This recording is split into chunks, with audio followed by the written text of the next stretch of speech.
Good morning. It's Wednesday, June 16th, and it is a surprisingly cool but bright morning.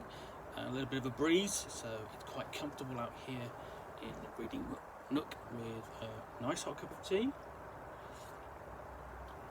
and a parcel or two to unbox. So the first one I'm going to do is this one. Now, I've already opened this one. I've already dug into the first contents. Let's dig a bit deeper. Just try this, okay? So, contents of this. I've already done an unboxing of the first thing in this. So the first thing we pulled out was the rulebook for Mercenaries, Spies and Private Eyes.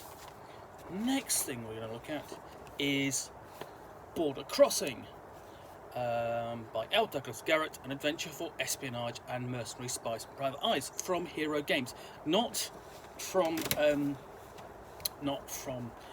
Blade, obviously the division of Flying Buffalo. But this is a full scenario mission code name for Crossing. So there's the quite nice background image on the background.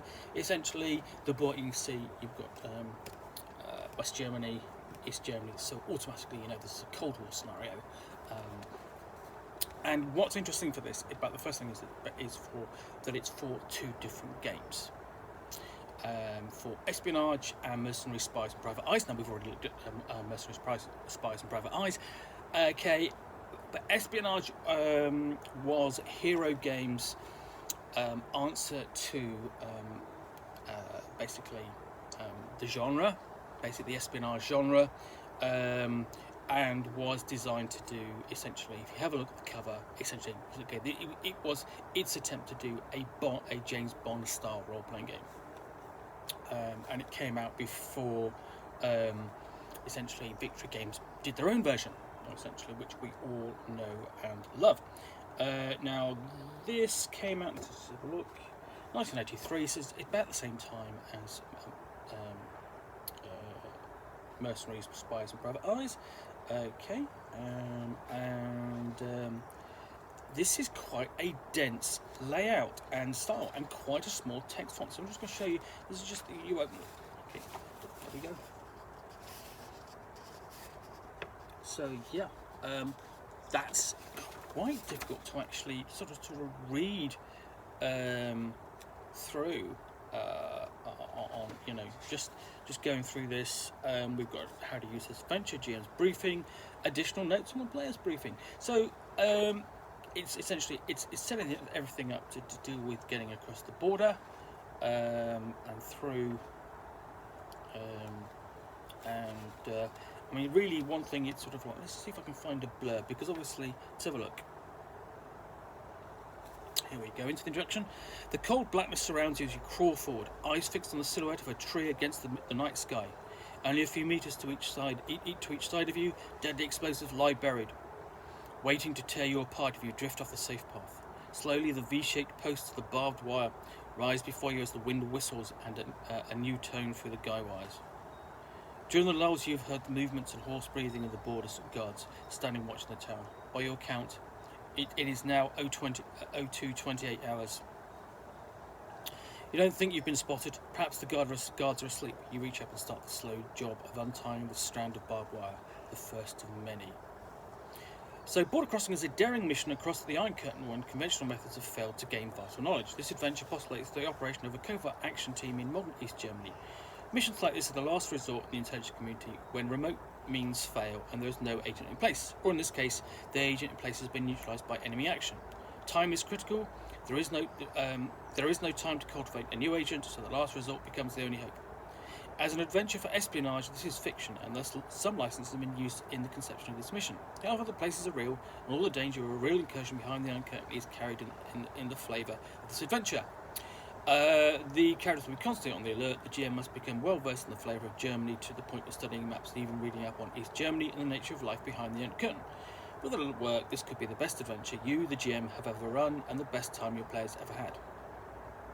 So,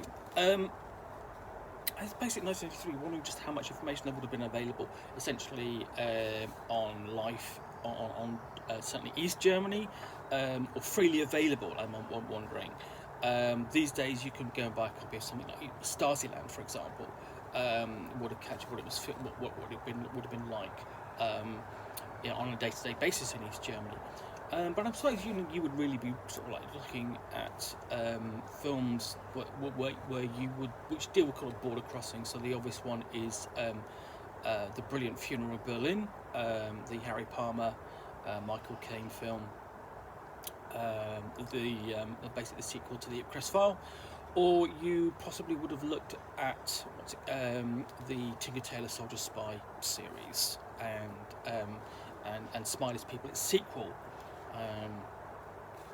And also basically some of Le Carre's earlier fiction as well.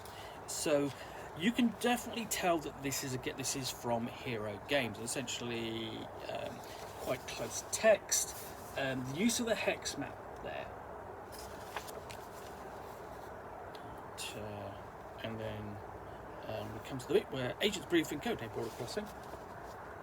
So even though it's all black and white grayscale, basically it gets even more grayscale inside. And then a close-up depiction of the maps,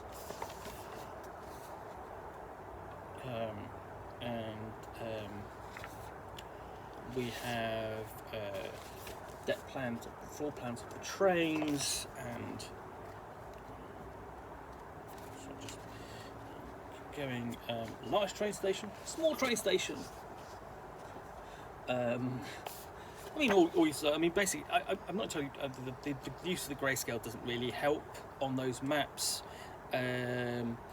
but something. It's everyone can imagine what a railway station looks like, but it's having the small details here. I think sort of like because everyone at some point passes through a railway station of some size or another. But what's behind the office doors, and so on, is always something of interest, because you never go there because you're a passenger. So we end up with sort of like the return to friendly hands. We've got a few notes for the GM a return to friendly hands, and a few notes for the GM there, finishing it off, as well as conversion notes for Mercenaries, Spies and Private Eye. Okay, so there, and essentially all the stats, long-term use of the scenario,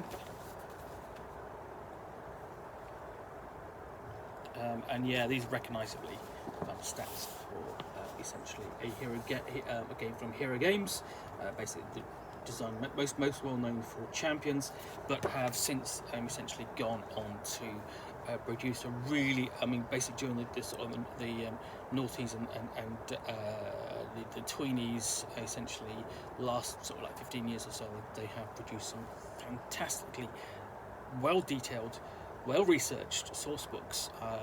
Thoroughly recommend the one on urban fantasy and the post-apocalyptic genres. The great thing about them is people praise the GURP supplements for any of these subjects, and those are very well done. But the Hero Games ones are just as good. They're good companion pieces. So anyway, this is Border Crossing, essentially coming out in 1983, and you're thinking that this really would have been sort of like almost the heyday of the spy genre for role-playing, because at the same time you would have had Top Secret, the James Bond role-playing game, Espionage, I mentioned of course, and then Mercenaries, Spies and Private Eyes, all coming out more or less in the early 80s, and basically all doing the same genre, so you could easily have just gone to pick out one scenario for one system and just taken its content and adapt it to another, and done that over and over across the different rule systems. But I mean, this one obviously does it automatically, or sets it up for you because it's written for 2 different game systems. You know, and it was quite a common feature back in the day. Obviously, you had like things like Auto Duel Champions, which was written for Auto Duel for basically for Car Wars, and for the Hero Games Champions, their role-playing game. So yeah, quite common back in the day. That is Border Crossing.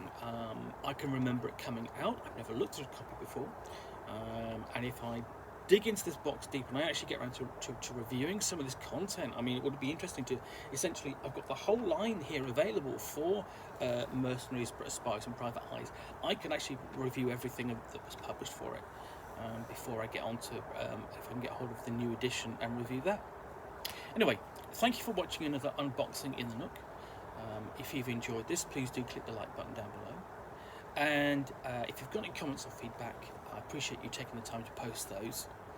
And if you want to be alerted to yet more unboxings in the Nook, and me sat here with another box to be opened and another game to be discussed, and of course, nice hot cup of tea, then please do subscribe. And because I appreciate you taking the time to watch and respond to the videos. Thanks again for watching, and I'll be back again soon with another unboxing in the Nook. Bye for now.